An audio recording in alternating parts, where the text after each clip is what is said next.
Hello दोस्तों, स्वागत है आप सभी का आज की हमारी वीडियो में। आज हम करेंगे यूपीएसआई से रिलेटेड टॉप 50 क्वेश्चंस। 50 क्वेश्चन हमने पिछले वीडियो में कर लिए थे। आज हमें करने हैं 51 से लेके 100 तक के क्वेश्चंस। तो हमारा कल का लास्ट होमवर्क क्वेश्चन दिया हुआ था, उसका करेक्ट आंसर मैं आपको बता देता हूँ। इसका करेक्ट आंसर होगा ऑप्शन बी। यह देश के उस समय के आर्थिक जीवन का वर्णन करता है। ठीक है, तो हम आज के क्वेश्चन शुरू करते हैं 51 से लेके 100 तक के। तो हमारा पहला प्रश्न है, निम्नलिखित में से किसकी तुलना मैकियावेली के प्रिंस से की जा सकती है? तो उसका करेक्ट आंसर होगा ऑप्शन बी, ओटेलिया का अर्थशास्त्र। अगला प्रश्न है, निम्नलिखित जोड़ों में से कौन सा सही मेल खाता है? तो आपका करेक्ट आंसर होगा ऑप्शन डी, खजुराहो, चंदेल। अगला प्रश्न है, हर्ष के समय की सूचनाएं किसकी पुस्तकों में निहित है? ए हरिसेन, बी कलहण, सी कालिदास, डी इनमें से कोई नहीं। तो आपका करेक्ट आंसर होगा ऑप्शन डी, इनमें से कोई नहीं। अगला प्रश्न है, निम्नलिखित में से कौन मध्यकालीन भारत के यशस्वी विधिवेता थे? Option A Vijnaneshwara, option B Hemadri, C Rajashekhar, D option D Jimutavahana. तो आपका करेक्ट आंसर होगा ऑप्शन डी, जीमूत वाहन। अगला प्रश्न है, उड़ीसा के कोणार्क मंदिर का निर्माण किसने करवाया था? ऑप्शन ए राजा नरसिंह देव प्रथम ने, बी राजा कृष्ण देव राय ने, सी कनिष्क ने, ऑप्शन डी पुलिकेशन द्वितीय ने। तो आपका करेक्ट आंसर होगा ऑप्शन ए राजा नरसिंह देव प्रथम ने। अगला प्रश्न है, सिंधु सभ्यता का कौन सा स्थान भारत में स्थित है? Option A Harappa, option B Mohenjodaro, C Lothal, D उपयुक्त में से कोई नहीं। तो आपका करेक्ट आंसर होगा ऑप्शन सी लोथल। अगला प्रश्न है, सबसे पुराना वेद कौन सा है? Option A Yajurveda, B Rigveda, C Samaveda, D Atharvaveda. तो आपका करेक्ट आंसर होगा ऑप्शन बी ऋग्वेद। अगला प्रश्न है, निम्न में से किसने नालंदा विश्वविद्यालय का भ्रमण व वहां अध्ययन किया था? Option A Hiuen Tsang, option B Faxian, option C Megasthenes, option D उपयुक्त में से कोई नहीं। आपका करेक्ट आंसर होगा ऑप्शन ए हवेन सोंग। अगला प्रश्न है, बुद्ध चरित्र के लेखक कौन है? Option A Bhavabhuti, B Nagarjuna, C अश्वघोष, डी भद्रबाहु। तो आपका करेक्ट आंसर होगा ऑप्शन सी अश्वघोष। अगला प्रश्न है, निम्नलिखित में से कौन सी चोल प्रशासन की विशेषता थी? ऑप्शन ए साम्राज्य का मंडलों में विभाजन, ऑप्शन बी ग्राम प्रशासन की स्वायत्तता, ऑप्शन सी राज्य के मंत्रियों को समस्त अधिकार, ऑप्शन डी कर संग्रह प्रणाली का सस्ता व उचित होना। तो आपका करेक्ट आंसर होगा ऑप्शन बी ग्राम पंचायत की स्वायत्तता। अगला प्रश्न है, अभिलेख जिससे यह प्रमाणित होता है कि चंद्रगुप्त का प्रभाव पश्चिम भारत पर था। ऑप्शन ए कलिंग अभिलेख, ऑप्शन बी अशोक का गिरनार अभिलेख, ऑप्शन सी रुद्रदामन का जूनागढ़ अभिलेख, ऑप्शन डी अशोक का सोरापारा शिलालेख। तो आपका करेक्ट आंसर होगा ऑप्शन सी रुद्रदामन का जूनागढ़ अभिलेख। अगला प्रश्न है, राजुक थे? ऑप्शन ए चोल राज्य के व्यापारी, ऑप्शन बी मौर्य शासन में अधिकारी, ऑप्शन सी गुप्त साम्राज्य में सामंत वर्ग, ऑप्शन डी शक सेना में सैनिक। तो आपका करेक्ट आंसर होगा ऑप्शन बी मौर्य शासन में अधिकारी।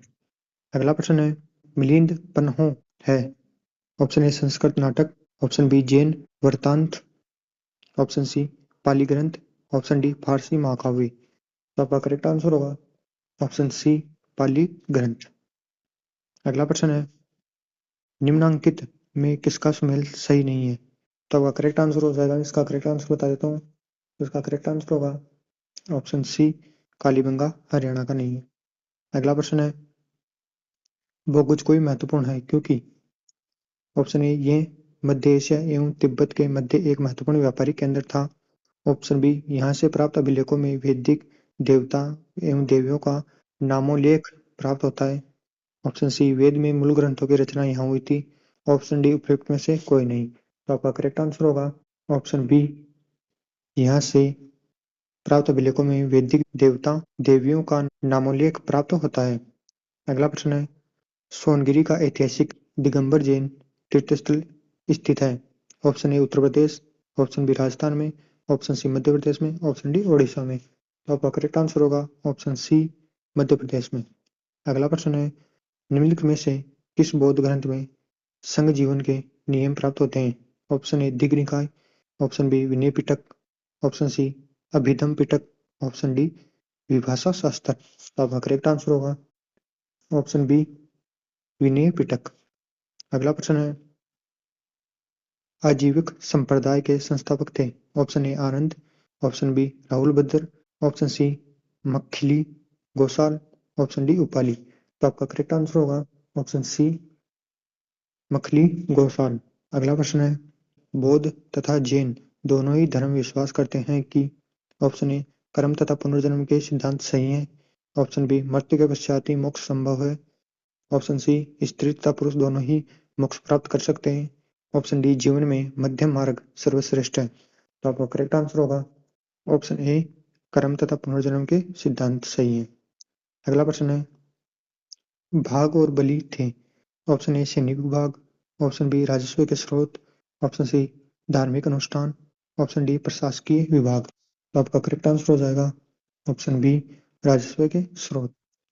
अगला प्रश्न है, सिंधु सभ्यता संबंधित है? ऑप्शन ए प्रागैतिहासिक युग से, ऑप्शन बी आद्य ऐतिहासिक युग से, ऑप्शन सी ऐतिहासिक युग से, ऑप्शन डी उत्तर ऐतिहासिक युग से। तो आपका करेक्ट आंसर होगा ऑप्शन बी आद्य ऐतिहासिक युग से। अगला प्रश्न है, महाभाष्य के रचयिता कौन थे? Option A Manu, option B Panini, option C Bhavabhuti, option D Patanjali. तो आपका करेक्ट आंसर होगा ऑप्शन डी पतंजलि। अगला प्रश्न है, काव्य शैली का प्राचीनतम नमूना किसके अभिलेख में मिलता है? ऑप्शन ए रुद्रदामन के, ऑप्शन बी अशोक के, ऑप्शन सी राजेंद्र प्रथम के, ऑप्शन डी उपयुक्त में से कोई नहीं। तो आपका करेक्ट आंसर होगा ऑप्शन ए रुद्रदामन के। अगला प्रश्न है, निम्नलिखित जोड़ों में से कौन सा जोड़ा सुमेलित नहीं है? तो इसका मैं करेक्ट आंसर बता देता हूँ, ऑप्शन सी हरिसेन हर्ष का गलत जोड़ा है। अगला प्रश्न है, भुवनेश्वर तथा पुरी के मंदिर किस शैली में निर्मित है? Option A Nagara, option B Dravida, option C Besara, option D उपयुक्त में से कोई नहीं। तो आपका करेक्ट आंसर होगा ऑप्शन ए नागर। अगला प्रश्न है, निम्नांकित में से कौन सा प्रस्थानत्रय में सम्मिलित नहीं है? Option A Bhagavata, option B Bhagavad Gita, option C Brahmasutra, option D Upanishad. तो आपका करेक्ट आंसर होगा ऑप्शन ए भागवत। अगला प्रश्न है, अर्धनारीश्वर मूर्ति में आधा शिव तथा आधी पार्वती प्रतीक है? ऑप्शन ए पुरुष और नारी का योग, ऑप्शन बी देवता और देवी का योग, ऑप्शन सी देव और उसकी शक्ति का योग, ऑप्शन डी उपयुक्त में से किसी का भी नहीं। तो आपका करेक्ट आंसर होगा ऑप्शन सी देव और उसकी शक्ति का योग। अगला प्रश्न है, वासुदेव कृष्ण की पूजा सर्वप्रथम किसने प्रारंभ की? ऑप्शन ए भागवतों ने, ऑप्शन बी वैदिक आर्यों ने, ऑप्शन सी तमिलों ने, ऑप्शन डी आभीरों ने। तो आपका करेक्ट आंसर होगा ऑप्शन ए भागवतों ने। अगला प्रश्न है, ताम्राश्रम काल में महाराष्ट्र के लोग मृतकों के शरीर को फर्श के नीचे किस तरह रखकर दफना देते हैं? ऑप्शन ए उत्तर से दक्षिण की ओर, ऑप्शन बी पूर्व से पश्चिम की ओर, ऑप्शन सी दक्षिण से उत्तर की ओर, ऑप्शन डी पश्चिम, ऑप्शन डी पश्चिम से पूर्व की ओर। तो आपका करेक्ट आंसर होगा ऑप्शन ए उत्तर से दक्षिण की ओर। अगला प्रश्न है, मानव द्वारा सर्वप्रथम प्रयुक्त अनाज था? ऑप्शन ए गेहूं, ऑप्शन बी चावल, ऑप्शन सी जौ, ऑप्शन डी बाजरा। तो आपका करेक्ट आंसर होगा ऑप्शन सी जौ। अगला प्रश्न है, निम्नलिखित में से किसका संकलन ऋग्वेद पर आधारित है? Option A Yajurveda, option B Samaveda, option C Atharvaveda, option D उपयुक्त में से कोई नहीं। तो आपका करेक्ट आंसर होगा ऑप्शन बी सामवेद। अगला प्रश्न है, निम्नलिखित में से कौन सा बंदरगाह पोंडुके नाम से the Periplus of the Erythraean Sea के लेखक को ज्ञात था? Option A Arikamedu, option B Tamralipti, option C Korkai, option D Barbaricum. तो आपका करेक्ट आंसर होगा ऑप्शन ए अरिकामेंडू। अगला प्रश्न है, तोल्काप्पियम ग्रंथ संबंधित है? ऑप्शन ए प्रशासन से, ऑप्शन बी विधि से, ऑप्शन सी व्याकरण और काव्य से, ऑप्शन डी उपयुक्त सभी से। तो आपका करेक्ट आंसर होगा ऑप्शन सी व्याकरण और काव्य से। अगला प्रश्न है, कर्म का सिद्धांत संबंधित है। ऑप्शन ए न्याय से, ऑप्शन बी मीमांसा से, ऑप्शन सी वेदांत से, ऑप्शन डी वैशेषिक से। तो आपका करेक्ट आंसर होगा ऑप्शन बी मीमांसा से। अगला प्रश्न है, हेलियोडोरस का वेशनगर अभिलेख संदर्भित है। ऑप्शन ए संकर्षण तथा वासुदेव से, ऑप्शन बी संकर्षण तथा प्रद्युम्न से, ऑप्शन सी संकर्षण प्रद्युम्न तथा वासुदेव से, ऑप्शन डी केवल वासुदेव से। तो आपका करेक्ट आंसर होगा ऑप्शन डी केवल वासुदेव से। अगला प्रश्न है, निम्नांकित कथन पर विचार कीजिए। कथन है, लगभग 2 वर्ष के अभियान के पश्चात सिकंदर महान ने 326 ईसा पूर्व में भारत छोड़ दिया था। ये करेक्ट आंसर है, करेक्ट है। कारण यह था वह चंद्रगुप्त मौर्य से पराजित हुआ था, ये कारण नहीं था। तो आपका इसका करेक्ट ऑप्शन हो जाएगा, मैं बता देता हूँ उसका करेक्ट आंसर। इसका करेक्ट आंसर होगा ऑप्शन सी, ए सही है परंतु आर गलत है। ठीक है। अगला प्रश्न है, शून्यता के सिद्धांत का सर्वप्रथम प्रतिपादन करने वाले बौद्ध दार्शनिक का नाम है। Option A Nagarjuna, option B Nagasena, option C Ananda, option D अश्वघोष। तो आपका करेक्ट आंसर होगा ऑप्शन ए नागार्जुन। अगला प्रश्न है, भारत के किस स्थल की खुदाई से लोहा धातु के प्रचलन के प्राचीनतम प्रमाण मिले हैं। Option A Taxila, option B Atranji Khera, option C Kaushambi, option D Hastinapur. तो आपका करेक्ट आंसर होगा ऑप्शन बी अतरंजी खेड़ा। अगला प्रश्न है, कपिल मुनि द्वारा प्रतिपादित दार्शनिक प्रणाली है।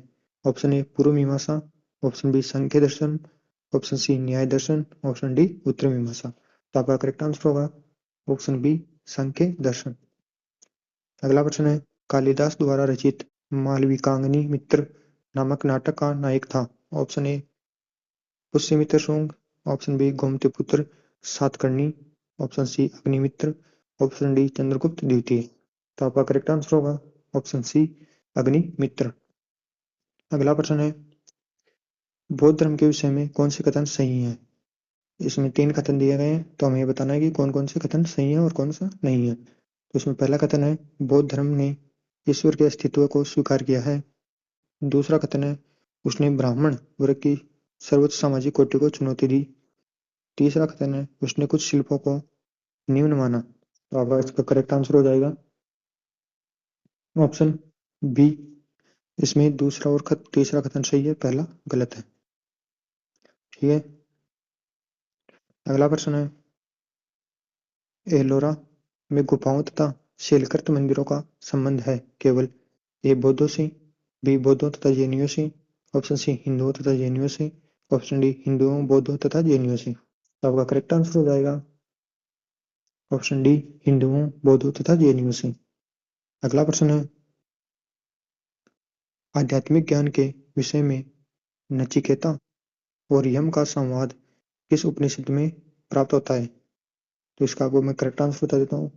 इसका करेक्ट आंसर होगा ऑप्शन सी कंठोपनिषद। अगला प्रश्न है, निम्नलिखित निम्नलिखित में से कौन बुद्ध के जीवन काल में ही संघ प्रमुख होना चाहता था। Option A Devadatta, option B Mahakashyapa, option C Upali, option D Ananda. तो आपका करेक्ट आंसर होगा ऑप्शन ए देवदत्त। अगला प्रश्न है, निम्नलिखित में से किसे एक नया संवत चलाने का यश प्राप्त है।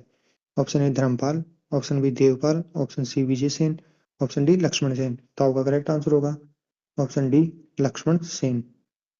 अगला प्रश्न है, आदि शंकर जो बाद में शंकराचार्य बने उनका जन्म हुआ था। ऑप्शन ए कश्मीर में, ऑप्शन बी केरल में, ऑप्शन सी आंध्र प्रदेश में, ऑप्शन डी पश्चिम बंगाल में। तो आपका करेक्ट आंसर होगा ऑप्शन बी केरल में। अगला प्रश्न है, रामानुज के अनुयायियों को कहा जाता है। ऑप्शन ए शैव, ऑप्शन बी वैष्णव, ऑप्शन सी अद्वैतवादी, ऑप्शन डी अवधूत। तो आपका करेक्ट आंसर होगा ऑप्शन बी वैष्णव।